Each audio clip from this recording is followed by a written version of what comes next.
નમસ્કાર બાળકો, આજનો જે આપણો લેક્ચર છે, ક્લાસ છે, એ યુનિટ 6નું રીડ 1 છે, જે વાત કરે છે strike against war. Actually it is a speech given by Helen Keller. ક્યાં આપેલી હતી? તો at Carnegie Hall, New York city, January 5, 1916માં. તો આ એક સ્પીચ છે આખી, બરાબર. અને સ્પીચ શેના વિશે છે, કોના માટે કીધેલી છે, શું વાત કરે છે સ્પીચમાં, એ આ બધું પાઠમાં એમણે એકદમ હાઈ લેવલની શું કહેવાય વર્ડ્સ જે છે, હાઈ લેવલના વર્ડ્સ ડિસ્ક્રાઇબ કરીને વાત કરે છે. પહેલાં આપણે આ 10મા ધોરણમાં પાઠ ભણી ગયા હતા. આપણને ખબર છે કે સી વોઝ બ્લાઇન્ડ, તે બ્લાઇન્ડ હતા,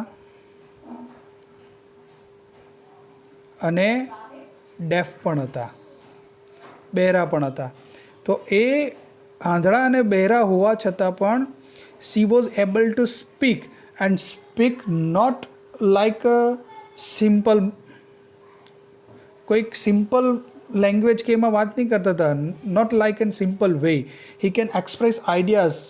તે આઈડિયા એક્સપ્રેસ કરી શકતા હતા with very difficult word also, બરાબર. ડિફિકલ્ટ વર્ડથી પણ એ શું કરી શકતા હતા, એ આઈડિયાને એક્સપ્રેસ કરી શકતા હતા. તો it is the nice example, બરાબર. ધ વે હી સ્પીક, જે રીતે બોલતા હતા, સોરી હી નહીં સી, તે જે બોલતા હતા, બરાબર, એ આપણને અહીંયા જોવા મળે છે. બીજી વસ્તુ, અહીંયા હેલન કેલરનો મેઇન આશય શું છે, બરાબર, હેતુ શું છે, પર્પસ શું છે સ્પીચ માટેનો? તો અહીંયા પર્પસ છે વર્કર્સનું બેનિફિટ.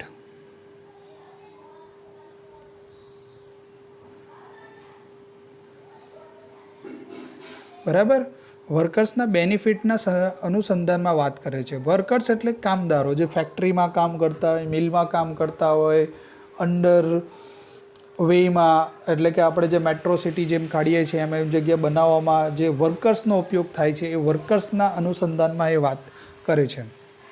તો ચાલો આપણે સ્ટાર્ટ કરીએ.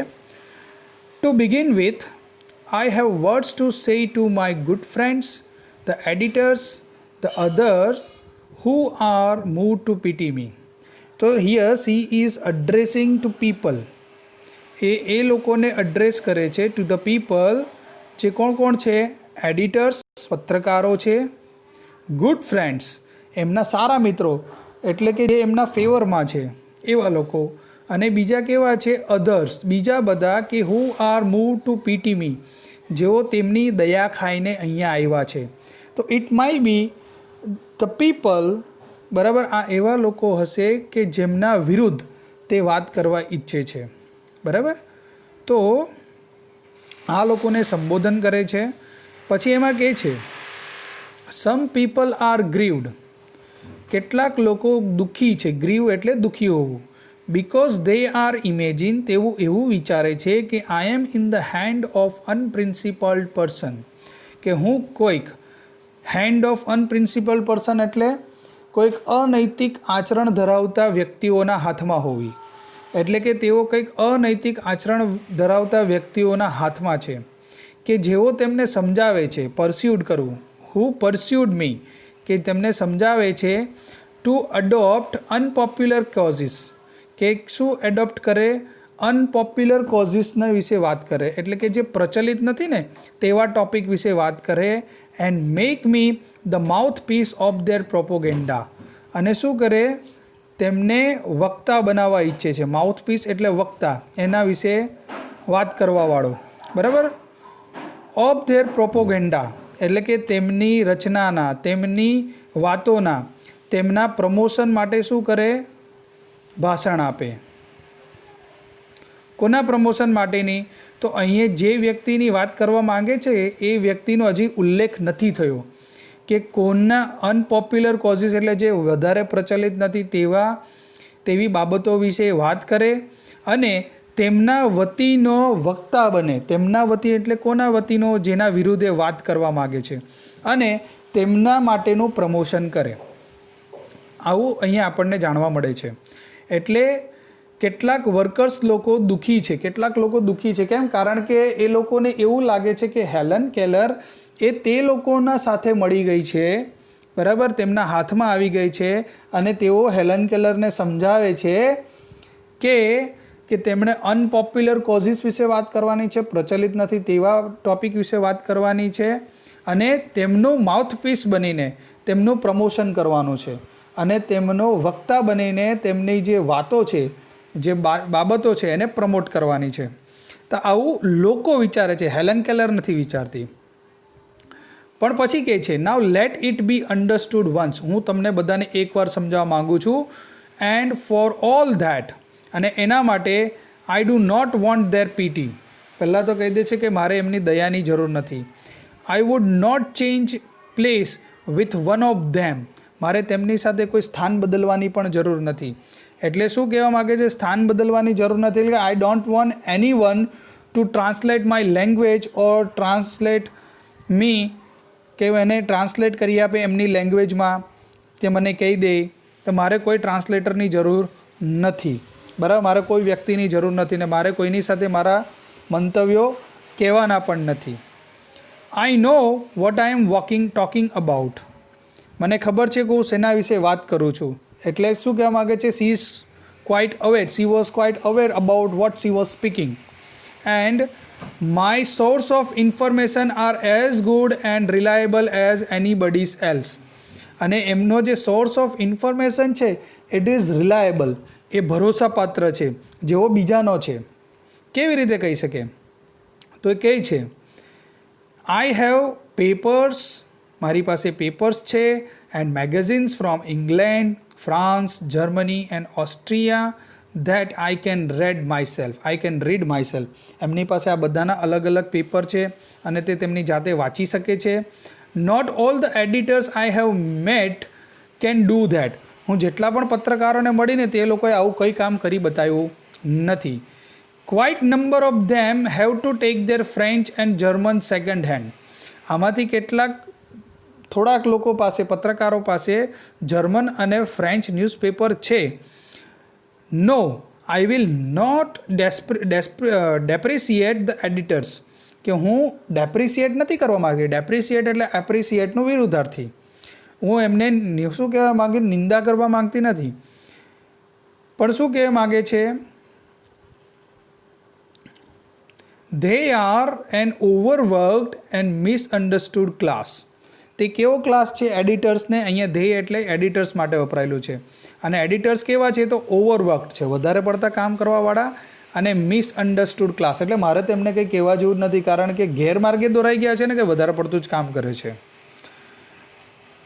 તો અહીંયા હેલન કેલર પહેલાં તો જણાવી દે છે, પહેલાં આપણને શું કહે છે કે કોને કોને એડ્રેસ કરે છે, બરાબર. તો પહેલાં જોઈએ કે હેલન કેલર આ વ્યક્તિઓને એડ્રેસ કરે છે, ગુડ ફ્રેન્ડ્સ, એડિટર્સ અને અધર્સ. આ 3 લોકોને એડ્રેસિંગ કરીને વાતની શરૂઆત કરે છે. પછી કહે છે કેટલાક લોકો દુઃખી છે. કેમ? કારણ કે તેઓ એવું માને છે કે તે કોઈક અનપ્રિન્સિપલ પર્સનના હાથમાં છે, જે તેમને એવું સમજાવે છે કે તેઓને અપ્રચલિત કામોની વાત કરવાની છે, એટલે કે એમના વિશે સ્પીચ આપવાની છે અને તેમનું પ્રમોશન કરવાનું છે. પણ હેલન કેલર એકવાર માટે કહી દે છે, કે સમજાવી લે છે કે મારે તેમની દયાની જરૂર નથી. એટલે કે જે દયા ખાઈને આવેલા છે ને એમની વાત કરે છે, કે એમની દયાની જરૂર નથી, એમની દયા એમની પાસે જ રાખે. અને મારે એમની સાથે કોઈ સ્થાન પણ બદલવું નથી, એટલે મારે કોઈ ટ્રાન્સલેટરની પણ જરૂર નથી. મને ખબર છે કે મારે શું બોલવાનું છે. મારી પાસે જે ઇન્ફોર્મેશનનો સ્ત્રોત છે એ એટલો જ રિલાયેબલ છે એટલો કે બીજાનો છે. તેમણે ઘણી બધી મેગેઝિન્સ અને ન્યૂઝપેપર વાંચ્યા છે, જેમ કે ઇંગ્લેન્ડ, ફ્રાન્સ, જર્મની એન્ડ ઓસ્ટ્રિયાના, અને જેટલું એણે વાંચેલું છે એ બધું એમણે જાતે વાંચેલું છે.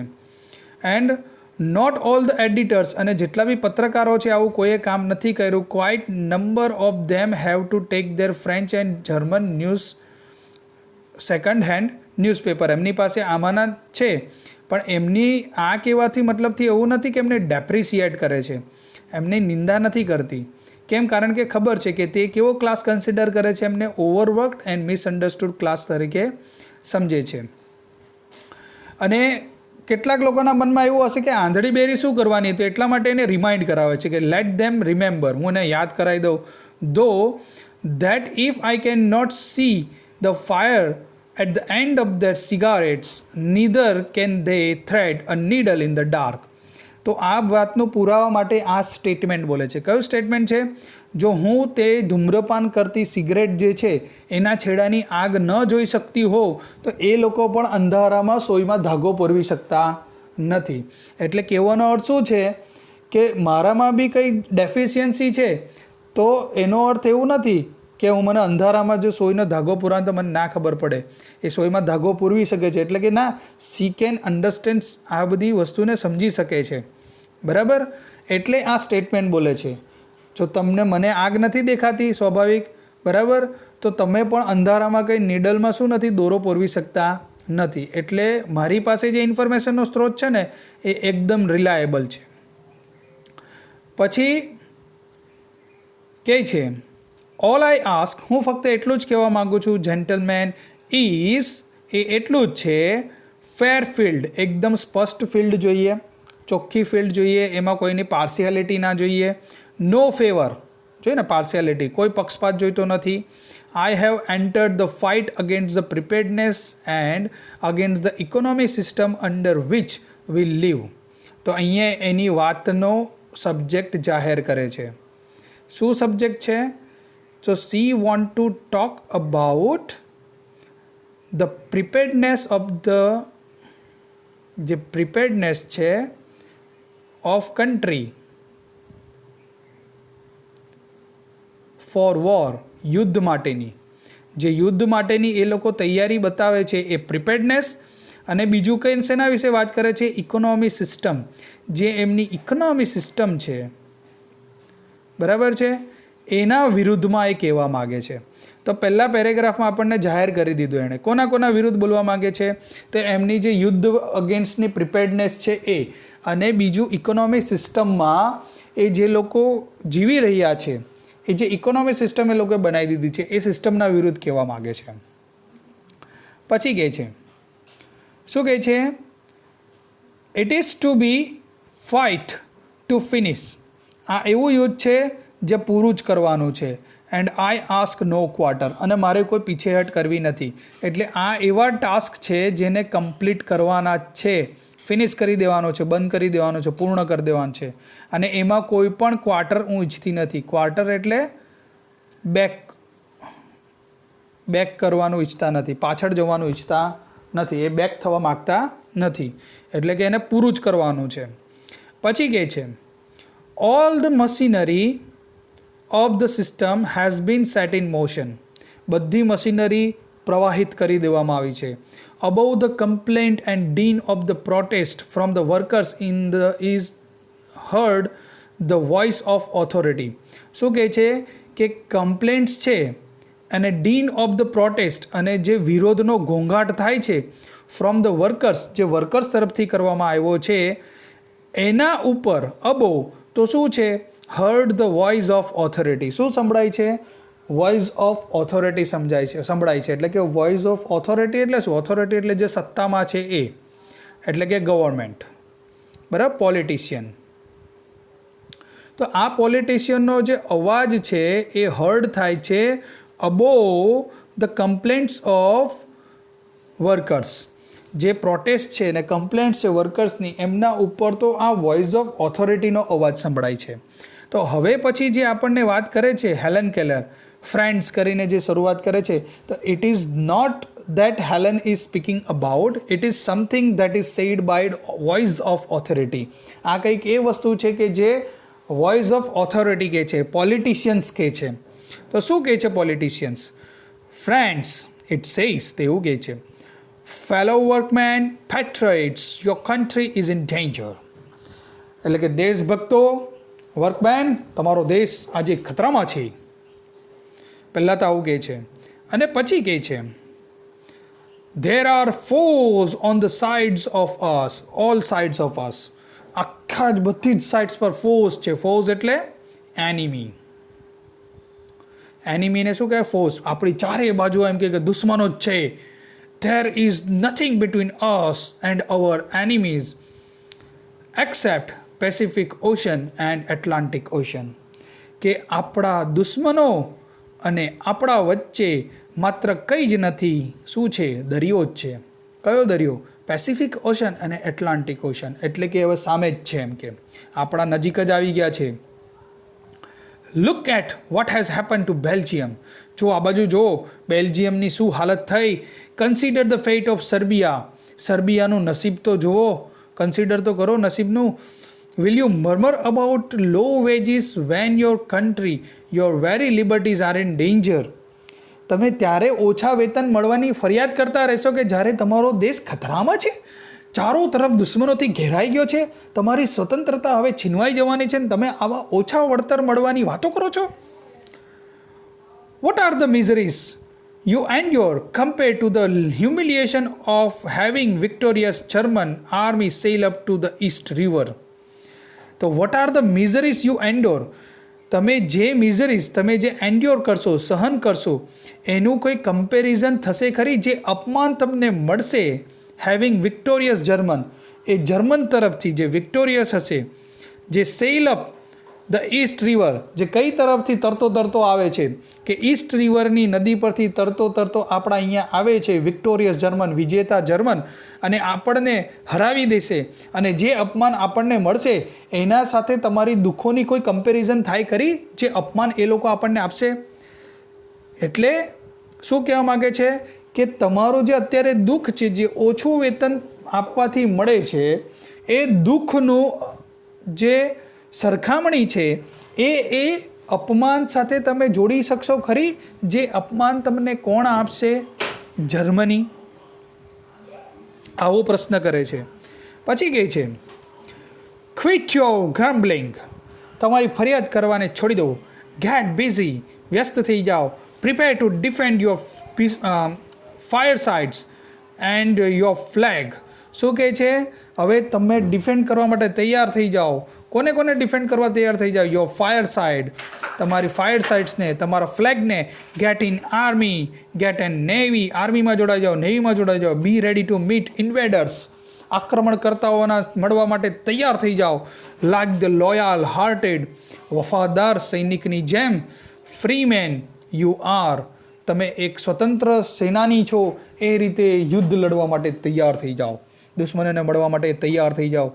તો it is a very typical kind of speech given by the voice of authority before the audience of USA who are actually workers. જે બધા વર્કર્સ છે એના સામે ટૂંકમાં તમને કહીએ તો એમનું બ્રેઇન વોશ કરે છે કે by inspiring such kind of oratory they will get ready to be joined in army or navy and sacrifice their life for the sake of the country. અને દેશના માટે શું થઈ જાય? એમનું જીવન સેક્રિફાઈસ કરી દે. તો આ રીતનું બ્રેઇન વોશ છે. આવું આપણે આતંકવાદીઓમાં પણ જોવા મળે છે કે એ લોકો આ જ રીતે જે ઓરેટરી હોય છે, ભાષા હોય છે, એનો ઉપયોગ કરીને એ લોકોનું માઇન્ડ એ રીતે બ્રેઇન વોશ કરી નાખે છે એમનું કે એ લોકો મરવા માટે પણ થઈ જાય ને મારવા માટે પણ તૈયાર થઈ જાય. બરાબર? તો આ એક પ્રકારની કાઇન્ડ ઓફ શું છે? ટિપિકલ કાઇન્ડ ઓફ સ્પીચ છે. તો તે જે માણસોનું બ્રેઇન શું કરી નાખે છે? વોશ કરી નાખે છે. પછી આ જે સ્પીચ ઓફ ઓથોરિટી છે એના રિપ્લાયમાં હેલન કેલર કહે છે will the workers walk into this trip. શું વર્કર્સ આ ઝાડમાં ફરી ફસાશે? Will they be fooled again. શું તે ફરી પાછા મૂર્ખ બનશે? આઈ એમ અફ્રેડ સો. હેલન કેલરને ખરેખર ડર લાગે છે કે મને ડર લાગે છે કે ખરેખર આવું થવાનું છે. ફરી વર્કર્સ શું થવાના છે? ટ્રેપમાં ફસાવાના છે.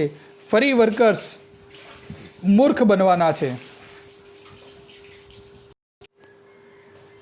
ધ પીપલ, જે લોકો છે, have always been amenable oratory of this sort. શું કહે છે?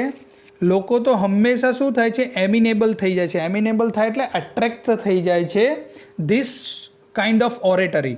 શોર્ટ એટલે કાઇન્ડ કહેવાય ને ઓરેટરી એટલે સ્પીચ કહેવાય. આવા પ્રકારની ભાષણ શૈલીથી એ લોકો તો હંમેશા એમિનેબલ થઈ જાય એટલે એટ્રેક્ટ થઈ જાય અને એને ઇમિટેટ કરી દે અને અનુકરણ કરી લે છે. The workers know they have no enemies except their masters. વર્કર્સને ખબર જ છે કે તેમના માસ્ટર્સ જ એમના દુશ્મન છે. એટલે કે એનો અર્થ શું થાય કે એમનો જે વેલફેર છે એ કોણ બધું ડિસ્ટ્રોય કરે છે? તેમના માલિક જ ડિસ્ટ્રોય કરે છે. They know that their citizenship paper are no warrant for the safety of their wives and children. તેમને ખબર છે કે તેમના જે સિટીઝનશિપના કાગળિયા છે એ કંઈ તેમની પત્નીઓ અને તેમના બાળકોને રક્ષણ કરવાના નથી.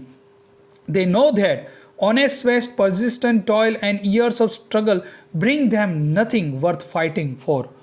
તેમણે વર્ષો સુધી જે કામ કરેલું છે, ઓનેસ્ટ સ્વેટ, પરસેવો પાડેલો છે, પ્રામાણિક, પરઝિસ્ટન્ટ ટોઇલ કરેલું છે, સતત પરિશ્રમ કરેલું છે, અને આટલા વર્ષની જે સ્ટ્રગલ છે, બ્રિંગ નથિંગ, બીજું કંઈ જ નહીં લાવ્યું, ફક્ત શું લાગ્યું? ફાઇટિંગ. એના માટે લડવાનું જ આવ્યું, બીજું કંઈ આવ્યું નહીં. યટ તે છતાં પણ ડીપ ડાઉન તેમના અંદર ઊંડાણમાં, ઇન ધેર ફુલિશ હાર્ટ્સ, તેમના મૂર્ખ હૃદયમાં, તે બિલીવ દે અ કન્ટ્રી, તે પોતાની જાતને એવું માને છે કે તે કોણ છે? એક દેશ છે. બરાબર. એટલા માટે હેલન કેલર સ્લેવ્સ માટે આવો વર્ડ વાપરે છે, ઓ બ્લાઇન્ડ વેનિટી ઓફ સ્લેવ્સ. અરે આંધળું મિથ્યા અભિમાન ધરાવતા ગુલામો. તો અહીંયા હેલન કેલર વર્કર્સને બોલે છે સ્લેવ્સ. કેમ ગુલામો કહે છે? કારણ કે એ લોકો કહે છે એ પ્રમાણે કરે છે, એટલે સ્લેવ્સ. બીજું, બ્લાઇન્ડ છે, દેખાતું નથી કે તે તેમનું નુકસાન કરે છે, છતાં પણ એમને અમુક દેખાય છે, એમ કહે છે, છતાં પણ એ પ્રકારના ઝાંસામાં એ ફસાઈ જાય છે, એટલે કે છે બ્લાઇન્ડ. અને વેનિટી, વેનિટી એટલે શું કહેવાય? મિથ્યા અભિમાન, ખોટું અભિમાન. શેનું અભિમાન છે? કે તેઓનું વિચારે છે કે એ તેમનો દેશ છે, કન્ટ્રી છે, જે તેમનું ભલું વિચારે છે, એ છે એમનું મિથ્યા અભિમાન. એટલે હેલન કેલર તેમને કહે છે, ઓ બ્લાઇન્ડ વેનિટી ઓફ સ્લેવ્સ. અરે ઓ આંધળું મિથ્યા અભિમાન ધરાવતા ગુલામો, જાગો, જાગો. ક્યારે જાગશો? નહીં જાગશો તો તમને આ વોઇસ ઓફ ઓથોરિટી લઈને ક્યાંક ચાલ્યું જશે અને તમે પાછળથી કંઈ પણ વિચારી શકશો નહીં. તો આપણે આટલે સુધી રાખીએ. બાકીનો વિડીયો આપણે આવતા સેશનમાં જોશું. Thank you. આભાર. જો વિડીયો ગમે તો લાઈક કરજો અને સબસ્ક્રાઈબ કરજો. Thank you.